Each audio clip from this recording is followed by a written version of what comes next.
Whether it's bad planning, bad luck, bad timing, or bad inventions, well-intentioned bad decisions have plagued history for thousands of years. Welcome to Historic Hindsight. Hello and welcome to another episode of Historic Hindsight. I'm John, that's Tom, and today we're going to talk to you about syphilis.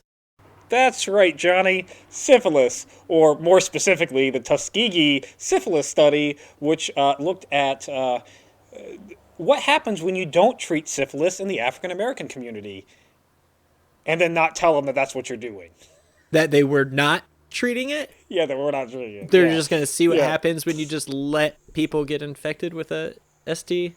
Are they STIs now, right? STIs, whatever, and then not treat it and not do anything about it and just see what happens at the end of the day. So this is it's also known as the Tuskegee experiment, the Tuskegee syphilis experiment, or at the time, or this time now that we're looking at it, the U.S. government gave free health care to the black community in Alabama, and they didn't actually give them any health care to watch what would happen.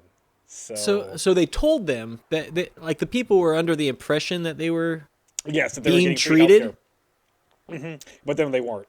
So and this is in Tuskegee. You said Alabama, so Tuskegee, Alabama is where Tuskegee is? It's the Tuskegee University is part of this study. Okay, which is primarily historically it's a black college. Sure, is it? But in Alabama. But it is in Okay. Alabama, Mancoun County, Alabama. Okay. Is where this takes place. It was an experiment, conducted by the United States Public Health Service, also known as a PHS, and the CDC, and the Tuskegee University between 1932 and 1972. So they let this go on for a while. Yeah. I thought you were going to say, when you said 1932, I'm like, okay, that makes sense. But I thought you were going to be like, until 1936. No. 40 years this was going on. Yeah, it goes into the 70s. Yeah. The goal was to study the effects of untreated syphilis on the African-American male population. Now, why specifically the African-American male population? There was, we're jumping ahead a little bit, but it's fine. There was this thought. You can fill me in later. That's all right.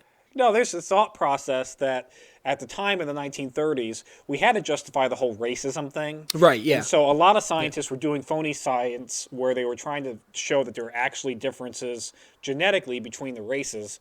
Trying to create a argument that white people are genetically superior, not just, because they decided to own people better, I guess, or whatever. But so trying to get fake scientific backing that. Yeah. Okay. So there was a thought that syphilis would attack the African-American population differently than it would attack the white population. Well, it definitely will if you don't treat it. Well, there is that.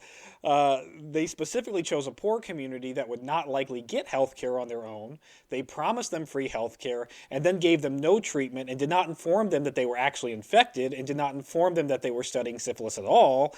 And, the end result is almost every single patient would be dead by the time the study concluded.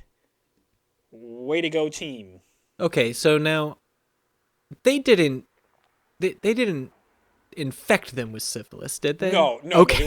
They weren't intentionally. Okay. No. We'll clear that up. It's just if they had syphilis, they weren't going to tell them about it, weren't going to treat it, weren't going to do anything about it. So obviously you have a lot of questions. I want to answer your questions. So we'll start at the beginning. Where did this all start? So it goes all the way back to 1928. There was an Oslo study of untreated syphilis in Oslo, Norway, which obviously would be a white study because there's predominantly. There's not a lot of diversity, especially back in the 30s, I would imagine, or 20s, late 20s. Late 20s, yeah. No.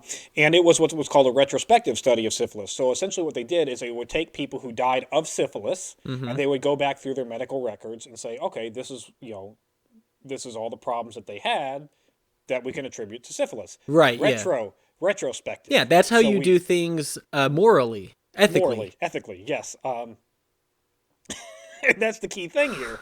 And so now we enter the United States Public Health Service that was interested in expanding the Oslo study by looking at black males prospectively. So while they're actively untreating their syphilis, what happens year by year, day by day kind of thing. So the PHS formed a study group in 1932 in D.C., Washington, D.C., that was headed by a Dr. Taliaferro Clark. We'll just say Dr. Clark because I can get that part That sounds way easier. Who initially wanted to look at the black male population over the course of 6 months to a year and then give them treatment for the disease. So the plan here initially was not a bad plan. Initially it was we'll just, we'll take a group of X amount of people, we'll monitor them for a year, and after the year's up, we will give them the best treatment that we have available to us at this time. Okay, so basically stringing them along as guinea pigs with a carrot at the end of it, though, because they do eventually get whatever the best treatment might be. And again, poor black community in Alabama that probably would have gone untreated anyway. Yeah, and we'll get there here in a second on how that was done. The study group was actually able to secure funding through what was called the Rosenwald Fund. That's Rosenwald, Rosenwald, which is a charity fund that's money was used for the well-being of mankind. That was the which intention. Mankind? There we go. That was the intention of this program. It was the well-being of mankind. So the Roosevelt Fund was like, all right, hey, no, this is good. We're going to study syphilis. We're going to compare if there's any differences, because maybe there is, maybe there's not. Who knows? That's what science is about. We have a hypothesis.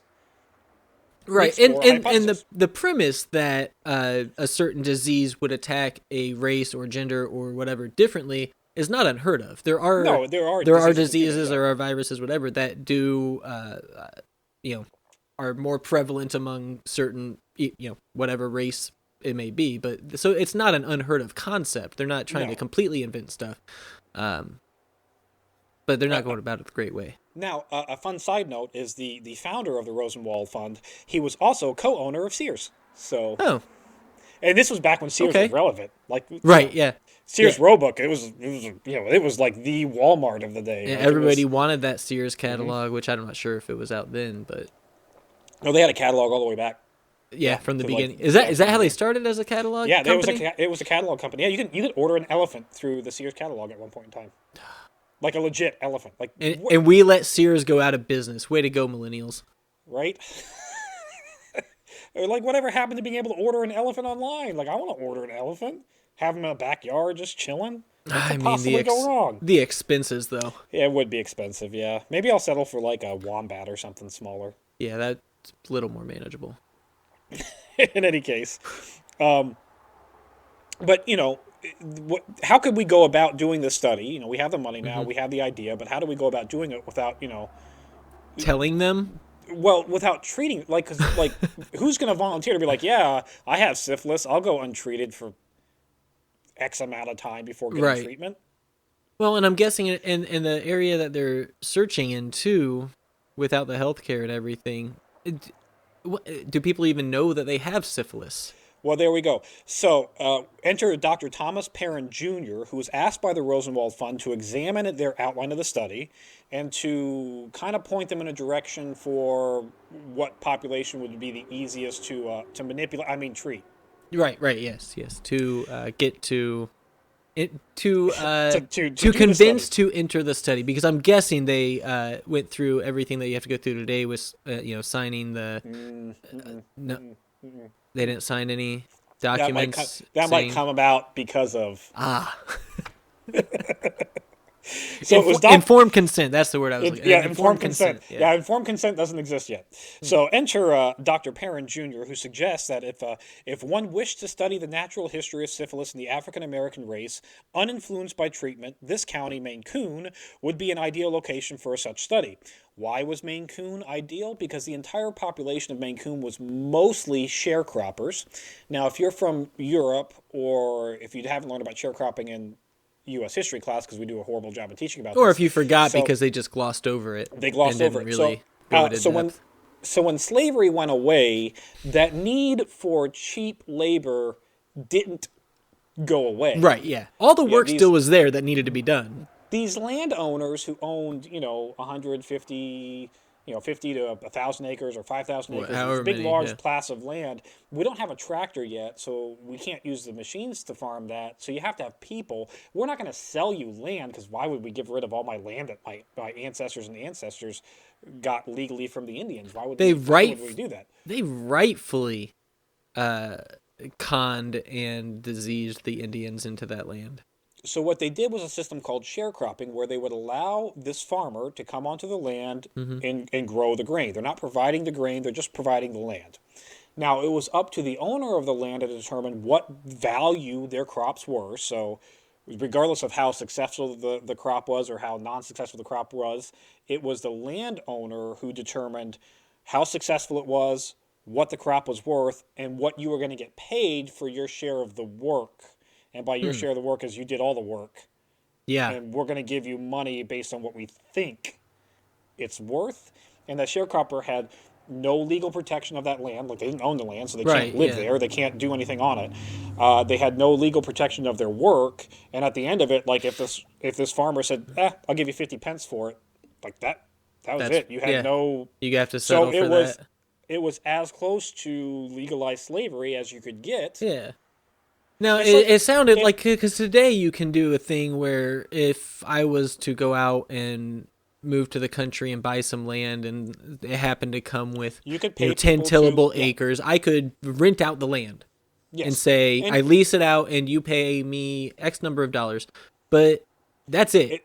I don't get anything from what they grow. You just get the money from the lease of that. And that's different than sharecropping. Right. Yes, and that's where the difference is. You're not paying them for the land. You're growing the crops, and they tell you, and it's not, you can't take those crops because you don't own those crops either. You can't take those crops and sell them on your own. No. You have to give them to the landowner who sells them and then gives you a cut of that. So it's indentured servitude in some sense. A modern equivalent would be, we're all, you might be watching this on YouTube, and you might be a YouTube creator, a content creator. And as a content creator, you're making media that goes onto this World Wide Web that YouTube gets money for based on ad revenue. Now, if you're good enough and your content is appropriate to YouTube's randomly changing laws, you will get a share of that profit determined on what YouTube thinks that you're owed. So, well, I mean, they base it on views and stuff, which, quick transition, we are very close to a huge milestone for us of nearly 100 subscribers. Which I found out, Johnny, if we get to 100 subscribers, we get our own URL for YouTube. So I thought you were going to say plaque. No, we don't get a plaque until we're never going to get a plaque. You have to get 100,000 to get a plaque. 100,000? 100,000 to get a plaque. Yeah. Man, even if every single one of our followers got like 90 other followers, that's like 81. Anyway, give us a follow.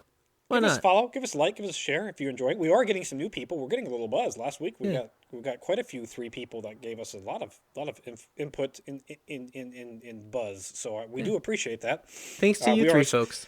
We are a small channel. We get no monies for this. We are not monetized. We're too small to be monetized. Even if not gonna be. Where we can, we're not gonna be.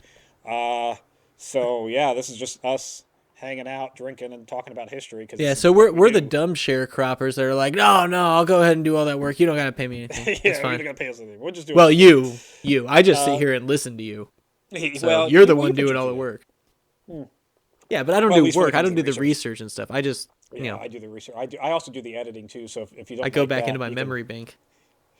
You can yell. It started with Johnny doing the editing, but he didn't actually edit. He just. No, if you have to edit, you have to listen to the whole thing. Are you kidding me? That's insane.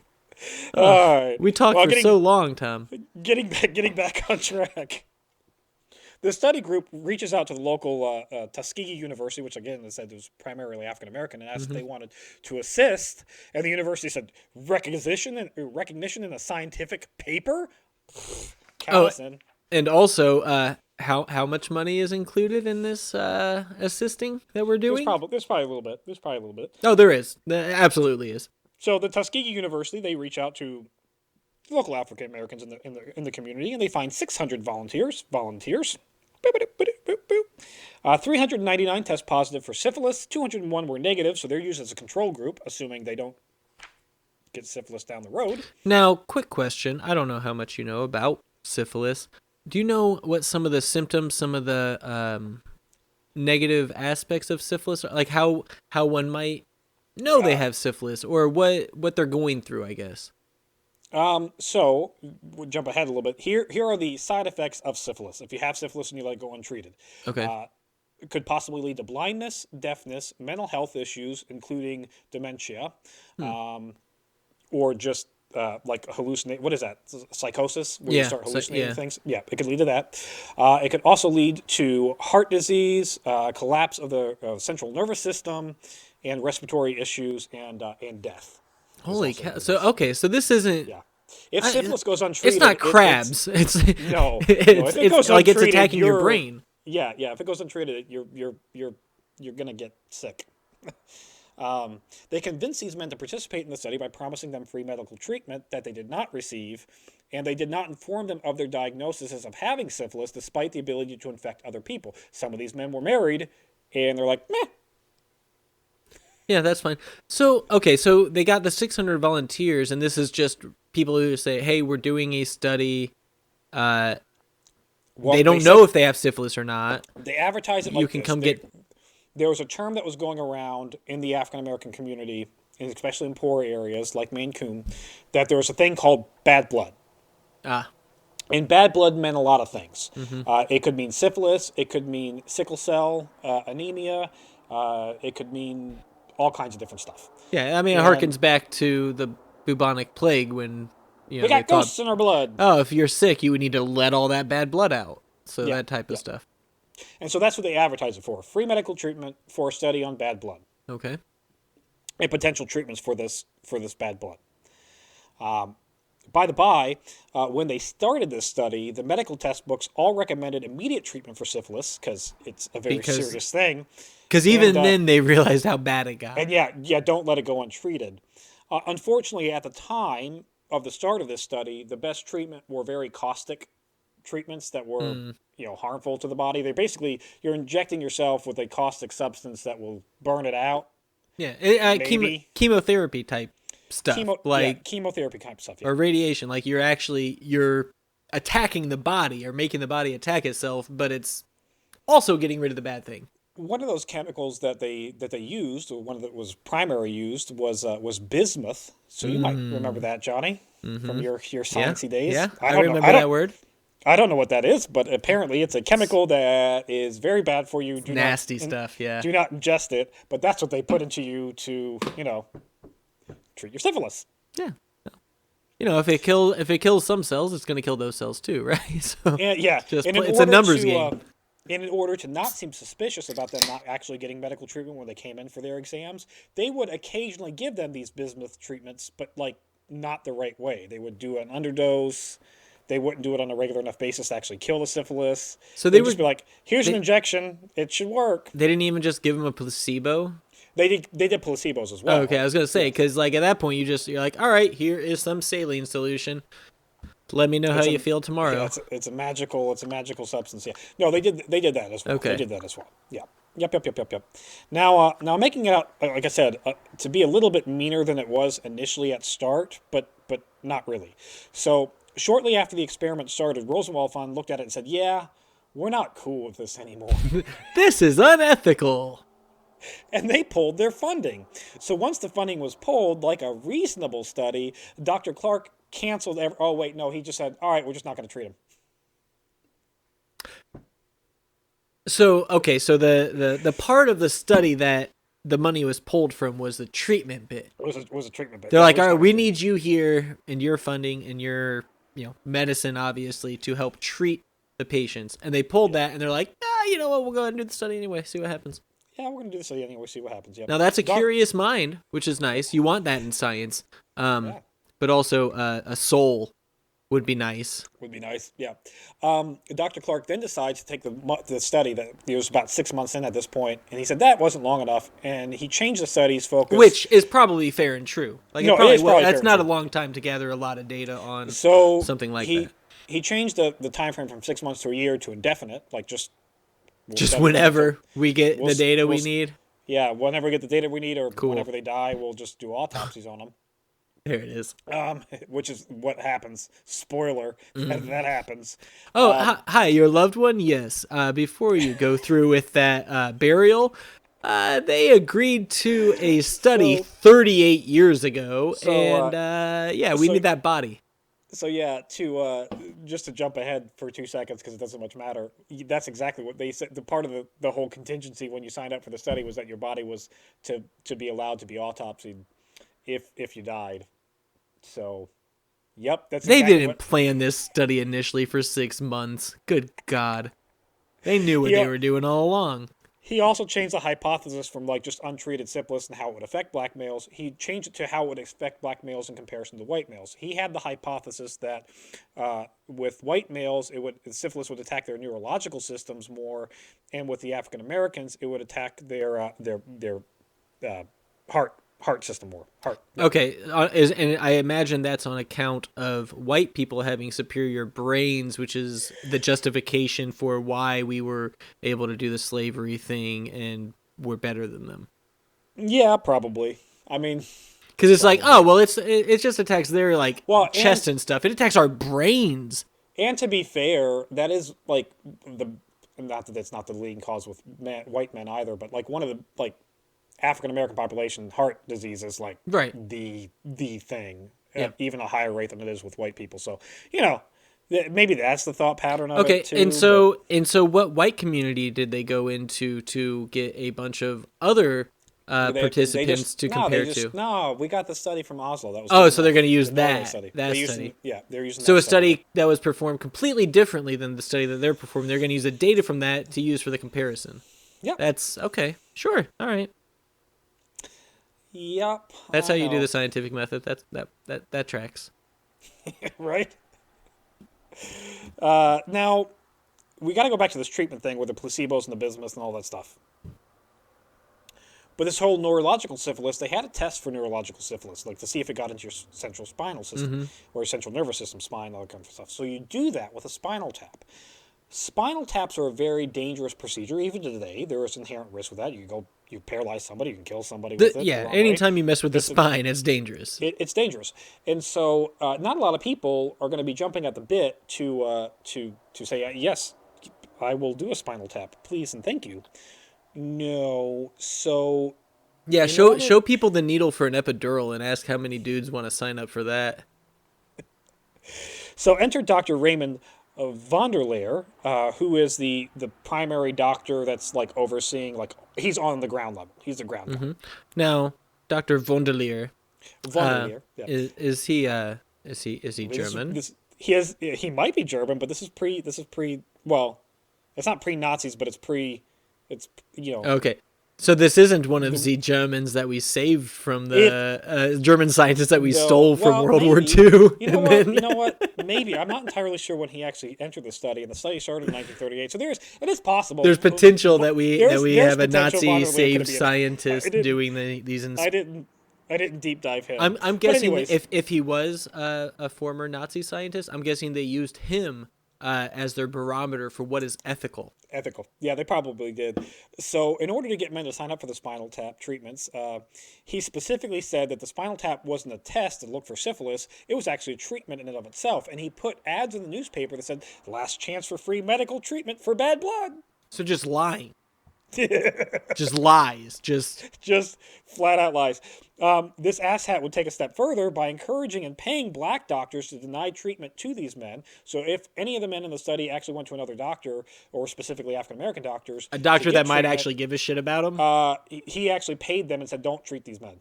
These ones you can't treat. Those ones are fine. These ones, don't do that. Don't treat them. Okay, and again... And that actually became... real quick, sorry. The men that they... Obviously, they got them in. They tested them. They found out whatever 75% had it. That they didn't tell them that they had it. Is that correct? No, that's correct. Mm-hmm. Yep. And when that alone wasn't enough, he made it a contingent of the program to not seek outside medical treatment. And if that wasn't enough, like they had, okay, I'm sorry. If you were in this program and wanted your free healthcare later, you can't get it now. Yeah, you can. And then we're also not going to give it to you later. Well, you could get your free healthcare, but it has to be from our clinic. You can't right, which is not free healthcare. It's fake experiments. Yep. Great. And if all that wasn't enough, there was a nurse, Eunice Rivers, who would give free rides, free exams, free hot meals on exam days, and free treatment for minor ailments that were not syphilis related for any of the participants in the study.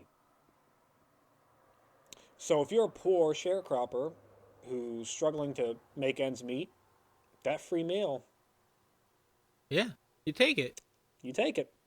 That free ride to get free medical care, well, I'm not going to get treatment. Hey, my back hurts Yeah, from working in the field all day long. gotta get I'm something. not. Now I can go and get treatment for it. Hell yeah, I'll do it. This study, by the way, Johnny, you might be wondering to yourself, well, it had to be secret because, like, if this was published in scientific papers, people are going to have a shit fit about it, right? Normally I would say that, but this is the 1920s and 30s and 40s and 50s and 60s and 70s apparently too, and so I'm not too confident in the American general or the general Americans public the American general public their knowledge of science, and I'm also very dismayed at the unethical behavior of science in general, really.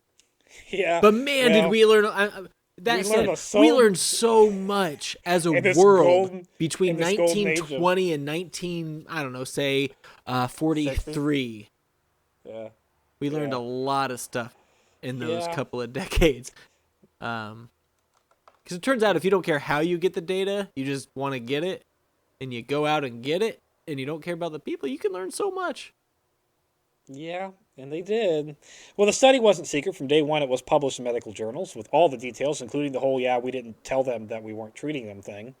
But somehow the study still when was the first published paper? Do you know that? In the 40s. Okay, so after they had several years, they released a paper with all of their hypothesis, their procedure, everything else. Yeah, so somehow the study made it all the way into the 70s, and I'm going to go through the list of where somebody should have caught along and should have stopped it, right? Oh, okay. So can I start? Yeah. 1938. Yeah. Well, right off the bat, there were those in the Public Health Service, the PHS, that were like, yeah, I'm pretty sure this isn't ethical and we shouldn't be doing this. Yep, that's where you bounce. And spoke out on it, and they were either told to shut up or leave, and most of them just said, all right, I'm bouncing to another part of the company. Yep. During World War II, 250 of these males registered for the draft, and during their initial medical exam were found to have syphilis. And were told, you got to go seek treatment. And they're like, but I've been getting treatment. I'm fine. Like, I have been getting injections every 6 months for the past 3 years. Like, what do you mean? So that should have been a clue to somebody somewhere. In 1947, now were they allowed to go get treatment? Like, did the military go and that was treat a part them? of the whole. No, the military said that you had to go get treatment before you can be right. And so they were like, oh well, I can't get treatment, and so I have to go back, and I just can't join the military or whatever. I guess out of the draft, I guess. But then there's that whole syphilis thing. Yeah, there's a whole syphilis thing, yep. In 1947, penicillin became the default treatment for syphilis, and it wasn't like it was a not known thing. Like, by 1947, everybody knew you treat it with penicillin, which is still what we do today. It's just because penicillin, good God, what a miracle drug. You can treat anything with that. But this was never introduced into the study. We never started giving penicillin out to anybody. It was just, nope, that would defeat the whole purpose of studying what untreated syphilis does. All right, real quick, and I'm sorry. It does not take 40 years to find the long-term effects of things. You want to know why like vaccines and stuff take usually 8 to 10 years to pass? Is because they have to examine the long-term effects of it. That's 8 to 10 years. Yeah. And that's a long time, and you get so much data during that.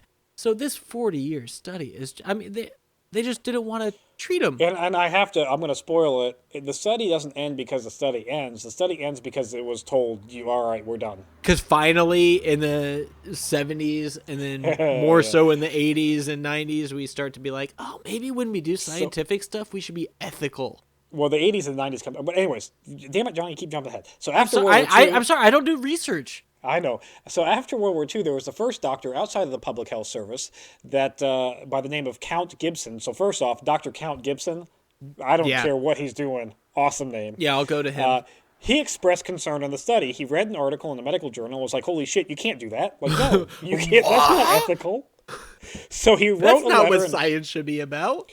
So he wrote a letter in 1955 to the Public Health Service. 55. 55, and they did not respond. He wrote a letter, this isn't ethical, stop. And they did nothing. They said, all right, turf that into the I don't give a shit pile. No, they're like, oh, fan mail. In 1965, another doctor by the name of Erwin Schatz, Schatz, S-C-H-A-T-Z. Shots. Shots. Yeah. Shots. He wrote a letter directly to the study's authors, who promptly put it in the bin of do not need to reply to that. Yeah. In 1966, Peter Buxton, a public health service venereal disease investigator, sent a letter to the director of the venereal disease expressing his concern over the study, which is now all controlled by the CDC at this point. So the CDC has complete oversight. Of the study. Of the study, yeah. So, well, of the public health service, they have. Oh, okay. CDC's All now right. taken. Okay, so the CDC now exists and is being like, all right, we're the oversight for all of the public health everything. service is still there, but it's overseen Gotcha. by the CDC. Gotcha. So the CDC reaffirmed, that's the Center for Disease Control if you're not from the United States. They reaffirmed the need to continue the study until its completion. And by the way, that completion meant until they all died because they were forcing families to allow them to do the autopsies of the deceased. And so what was the timeline? Indefinite. By the way, the decision had been supported by the American Medical Association and the National Medical Association, which is what represented the African American population, because at this time we have separate but not equal. I was going to ask, is that similar to the American and the National Football Conferences that we have divided into as a country? No, because unrelated. Unrelated, because in that particular instance, it was two football professional agencies coming together and merging, sure, which had members of all races, and this particular one was one is black merger, doctors. did it? I don't know. One is black doctors and one is white doctors. No, probably not during the merger. No, I'm not so keen on football history. Yeah, I actually am not sure either, but I would just guess. Based on the longevity of the NFL. Since it was in the 50s when the NFL, and, American football. Yeah, I think, late 40s, early 50s, I think. Because we had Super Bowl 50 a little bit ago. So. Super Bowl was like, the first one was like in the, well, anyways. Peyton Manning won Super Bowl 50. Well, his defense did, but in any case. In any case, in 1968, William Carter Jenkins, a statistician for the PHS, founded the Drum newsletter, which was devoted to ending racial discrimination. He called for an end to the study, but nobody listened because nobody read his newsletter. Oh. Finally, in 1970, so that's kind of what would happen if we were to call something out and be like, hey, you need to stop doing that. They just be like, oh, nobody gave a shit about what they said. The 5 listeners don't care. In 1972, Peter Buxton would finally get pissed off enough that he would go to the press, and the story broke first in Washington Star on July 25th, 1972. The public was outraged. They read this paper like, you can't do that. You can't tell people that you give them treatment and not give them treatment. Like, need a good media member, a good, scoops newspaper that's going to get in there with the nitty gritty and get everybody reading it. And that's what you need. So the CDC and the PHS, Public Health Service, put together a task force to examine the study. They are a we're going to examine task force. What are you talking about? This is a good use of taxpayer money. God. Their investigation concluded that the men signed a consent for the study and treatment, but were not informed of the purpose of the study. The study was ordered to be shut down, not because this lack of consent were formed, but because the panel deemed it unnecessary, because the treatment was already out since the 40s, and there's no point in studying this anymore. Yeah, it'd be like today being like, hey, let's do a long-term polio study on people.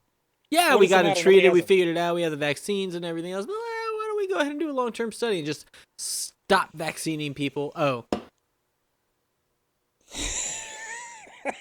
So the aftermath, Johnny, by the end of the study in 1972, only 74 of the test subjects were still alive. Now, to be fair, the study was 40 years old, so like a lot of those people a lot of it's natural causes. Anyways. But still, only 74 of the test subjects were still alive.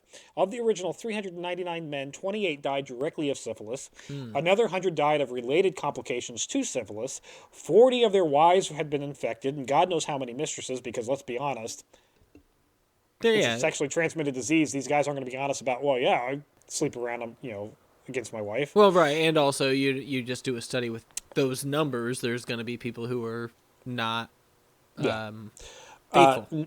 19 children born by these men were born with syphilis. Now, quick question. I suppose they, of course, immediately got all of the treatment that was promised to their parents for this study, and they being in a poor county in Alabama. Right, because that's what they were promised. Like that's why they did the study. They signed up because they're like, oh, I get some free healthcare. I got a kid. Oh, he also got syphilis, so he get the same treatment that I do. Get grandfathered into the treatment program. Mm-hmm. Yeah, sure. The NAACP would sue the federal government and actually won $10 million, or $51.8 million today's money, for the remaining patients and their families. Although this would have to be split up between the remaining patients and the families. So, like you said, exactly not enough. They also agreed to give them free medical treatment, which I would be dubious about that offer, because we were supposed to be getting that all along. Yes. So, excuse me? So you mean to tell me that this free medical treatment that I signed up for the study to get, that was not happening? But now you're telling me that it's going to happen and I should trust you. And this study had long-lasting effects because the African-American population today is still very dubious about medical treatment, and I don't blame them, because studies like this... And maybe trusting the government and that they have your best interest in hand, or in heart, or whatever, when they in mind, when they start coming up with policies and everything that affect you. And obviously, because of this this whole study, there's an ass ton of laws regarding informed consent and what that actually means. Which basically, you can now still do this study if you want, but you have to inform them completely that, like, we are studying syphilis. You have syphilis. We're not going to treat you for the syphilis. We're just going to wait and see what happens.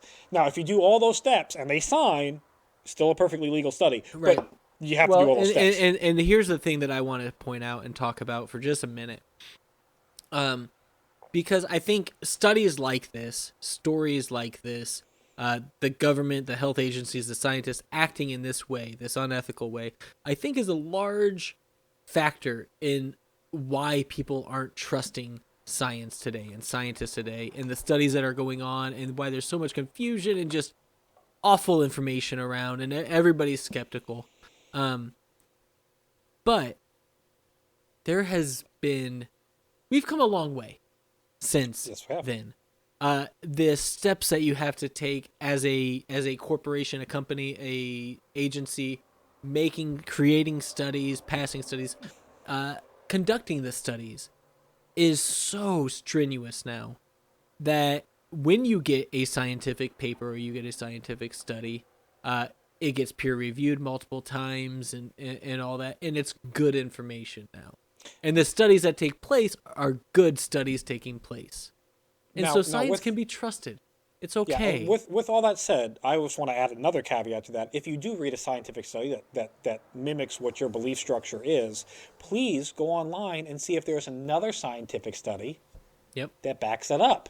Yes. Right. Because if there's not, chances are that scientific study isn't great. Right, because the way the scientific method works is when you conduct an experiment, this is for every general knowledge. When you conduct an experiment, you write it down in such a way that somebody who is completely unfamiliar with the study can walk up to it, read what you wrote down, and completely copy it. And then if they get the same results you do, that adds more weight to your argument. And so, and that's what we're doing now. We add that. Now, if you do happen to come across a scientific study that says, oh man, these vaccinations don't work, or they cause harm or autism or whatever else, and you don't go and then find the 978,000 other scientific studies that have debunked that, you're not doing good science. No. So go ahead and find the one study that said vaccines cause autism, and then find all the other ones and get him and find everybody who went ahead and said, you know what? This doctor doesn't get to be a doctor anymore because he just makes up bullshit and then kills tens of thousands of people because they don't get vaccinated. You know what? Maybe don't listen to that study. Maybe find all the other ones that, showed he was a fraud. In my weekly announcement, Historic Hindsight itself, as an entity, is an apolitical... Nah, if you're an anti-vaxxer, you can get the hell out of here. Yeah. Sorry. Vaccinations work. They do good. If you're an anti-vaxxer, unsubscribe. Don't want it. The hell out of here with that. In any case, I'm going to finish up today's episode with a huge study into this. This whole thing occurred in 1994, 1996, and the committee looked into this whole thing. How did it happen? What can we do? How do we not do it again? Make it right, kind of? No, just how do we not do it again? How do we make it right? And they said, they came up with two ideas. First, that President Bill Clinton, because he was president at the time, should publicly apologize for the past government wrongdoing related to the study. And that the committee and... People love public apologies, especially when they carry no weight or just meaningless words. Yeah, and the committee and the relevant federal agencies should develop a strategy to redress the damages, which would be the whole, informed consent thing. And President Bill Clinton, he would apologize. Well, shouldn't they also just give everybody free health care? Well, that too, but that didn't happen. No, I mean everybody. Johnny, yeah, but I don't want free health care. I don't want free health care from these guys. Can I not their health care? Can I get free health care from somebody else? I'll pay for slightly better health care, just a little bit. So Bill Clinton would apologize a year later, but it was a meaningless, empty apology because Well, and also, what the hell did he have to do with it? Nothing. It's not coming from the person who did any of it. 5 of the 8 survivors at that point in time would attend the public apology. How nice. The 3 left were physically unable to attend, so they sent family members in their stead. The last member of the study died in 2005, so really not that long ago. That's it for this week in Historic Hindsight. Thanks for listening. Be sure to subscribe, rate, and review, and join us next week when we talk about methamphetamines.